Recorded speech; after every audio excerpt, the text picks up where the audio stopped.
If you're a business owner, you're probably wondering, it's one of the questions that everybody asks themselves, how much do I invest in marketing and when do I start doing it? And so look, if you're one of those people that really like skipping ahead, we add chapters to these videos so that way you can go to the place of what you find important.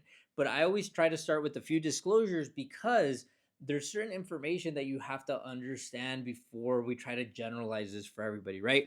Um, First things first is that this strategy, it will work for most people, but it won't work if you're doing ecom. And the reason for ecom is because it is such a lucrative business that you have to put a dollar in order to get two out in order to build that customer base.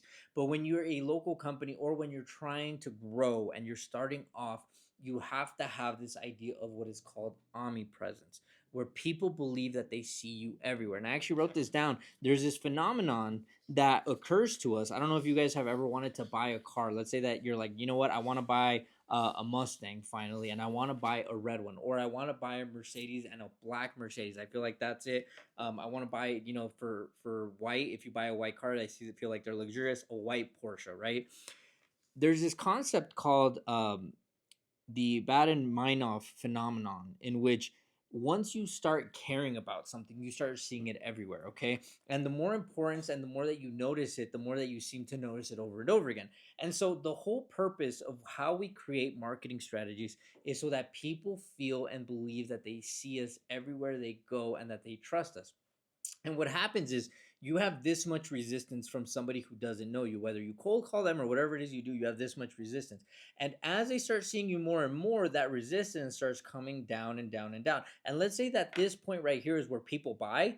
The more that they see you, the more the resistance closes that gap. And so once they get to that certain point, let's call it the first call, when you actually reach out, the first time that you pitch them, they are more likely to say yes. And we see this a lot of times with people who brand themselves, such as like if you're a plumber and you call yourself Mr. Plumber and people know you as that, and then they see you at an event, they're like, you're the Mr. Plumber guy. And it's like, oh my God, I've had these plumbing issues and blah, blah. And what should I do?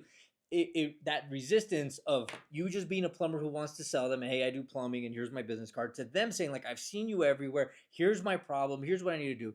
It makes it so much easier to sell to people. So when we create marketing strategies and how much we're going to put into them, we want to appear that we are everywhere. Okay. And so what most people do, what most business owners do, is they say, I'm going to start marketing and I don't have the capital to hire a marketing company, so I have to do something.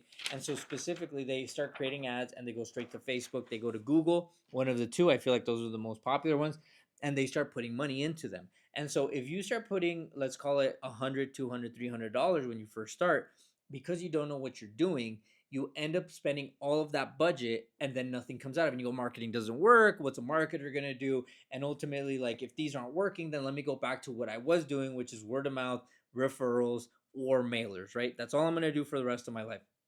It's very discouraging because you think that things don't work. But if you're going to start, you can start as little as $200, okay?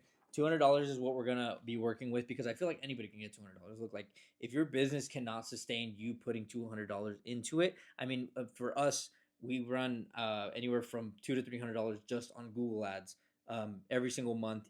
If there might be a return, if there might not, but we want to be seen on multiple platforms. And that's what we're going to do. We're going to be running so many different things with these $200. And I know that it seems almost impossible, but the more creative that you get, the more result that you can get with $200. So let's go ahead and get into this. Look, check this out. And again, look, if you can't find $200, there's so many things that you can do. Like, if your business is not profitable, as much as I hate saying like a side hustle, you can do Uber.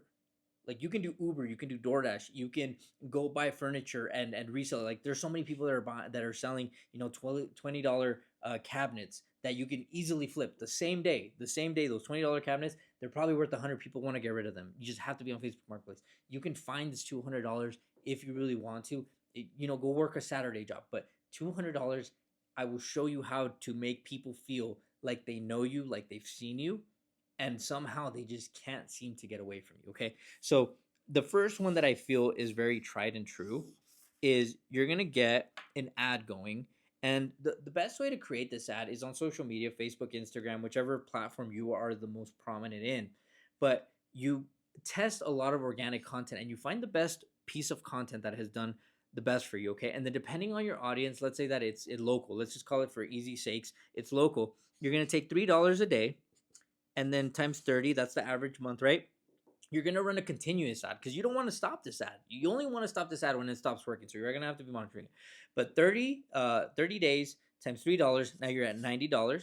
Okay. So for $90, you get shown to, you would be surprised how much $3 does.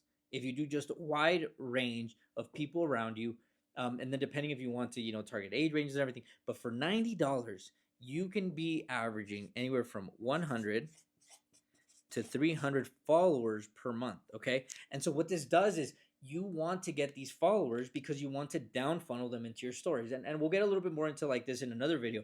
But if you have 10,000 followers, typically it's 5 to 10% of your audience that actually gets to watch your stories, depending on how much you inundate those stories. Okay. So if you're getting for $90, 100 to 300 followers a month, and you're going to get 10% of that as story views, that means that you're getting 10 to 30 people, additional people every month watching your stories and seeing what you're trying to pitch them, seeing what it is whether you're doing a job, whether you're interacting with people, whether you have a new deal or an offer. 10 to 30 people just based on $90. Okay. Plus it's continuously rolling, which means that your marketing is always on. It's always on. And for $90, it's a no-brainer. Okay. So that's number one. This is a tried and true. Everybody should be doing this one. So you have $110 left. Okay. Because you only spent 90. And so now we've talked about influencers. We've talked about how, they're how good they were and how effective they were isn't working. But if you can still get anywhere from 10,000 to 20,000 per influencer impressions, it's worth it. And some of them are willing to do it for product. Like if you have a coffee shop or if you have a restaurant, some of them are willing to do it in exchange for product, a video or content. Some of them though, you might be able to find for 25 to 50 because you're not asking for 100,000 views. You're not asking for millions of views. So you might get 25 or 50. And then at that point, let's just call it 50 that you're going to spend, whether you get one or two. So you're going to get 50. And let's say you get 20,000 impressions, right? So now you have the $90 ad that's always running. You're borrowing credibility from someone else so that way they talk about you, and it's for $50. So now you're left with 90 and 50. You're left with that's 140. So you're left with $60. Okay. Here's the really funny part. Most people at that point think there's nothing that I can do. There's a lot of run clubs that are popping up right now. And so you could say, hey, I want to sponsor a prize for your run club. Whoever comes first, I'm going to give them $60. And so I want to be able to speak at the end of the run, right? And say, hey guys, thank you so much. I came here. And so you say, if for the $60, can I tell them to follow me on my Instagram? And so you start getting some people locally in person that can actually view who you are and get to know you. Now you might say, hey, you know what? That doesn't work for me. I do some sort of blue collar thing. I'm not like a coffee shop. I'm not a restaurant. So what can I do? There's two things that I feel that still work that is considered marketing. For $60, you can get 100 to 300 flyers depending on the type of flyer that you make, and you can go put them on cars. You can put them on doors, which still works, right? I love the direct marketing type of approach. But here's a really cool one. For $60, you can hire somebody at $10 an hour, whether that be here or overseas. And you say, hey, you know what? I want you to, since I have you for 6 hours, and most people don't think about this. They think that 6 hours is like nothing. But for 6 hours, if you have somebody sit down, you say, hey, for 6 hours, I want you to create a content calendar for me. And I want you to do research and get me 30 ideas, okay? And 30 pieces of content. And then I want you to do that in 5 hours. And for the 6th hour, I want you to record as many of those ideas as you can with me. And we're going to push those out. That's an organic content strategy. But even if you were able to get 5 to 10 videos, even though you asked them for 30, right now you have more for the next time. Even if you're able to get 5 to 10 videos, plus the ads, plus some influencers, you are doing so much more than other people at $200. So the problem with marketing strategies is not that they don't work. It's that they lack creativity. And most people want to take that chunk, that $200 chunk, put it straight into ads.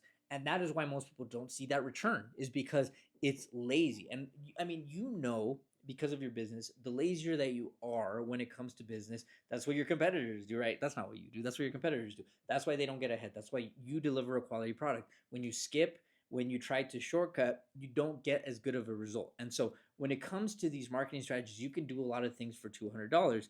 But what you don't want to do in the beginning or when you're trying to get noticed is put it all in one thing. unless you're e-com. I really want to make, because there's so many people that try to find these loopholes, but when it comes to e-com, it's its own separate beast. When it comes to your business, when it comes to being local, when it comes to even if you're trying to grow, like let's say a speaking business, right? Like of a public speaker or a public figure that you're trying to grow, the more places that you're seeing, the more that you gain that credibility of people. And so even if you can exchange services for sponsorships, if you can be seen in the public eye, if you can do things that don't require money but that will allow you to be on the news for publicity, the more of those things that you can do. Hey, here's a little piece over here, and I just saw you over here, and did you just post a YouTube video? And I saw you that you did a collaboration with this person, and for some reason my friend was on a live and I saw that you were doing it with that. And so the more places that you can be seen, the easier it is for your business to start taking off, because all you're doing is decreasing that resistance. You're increasing your brand awareness.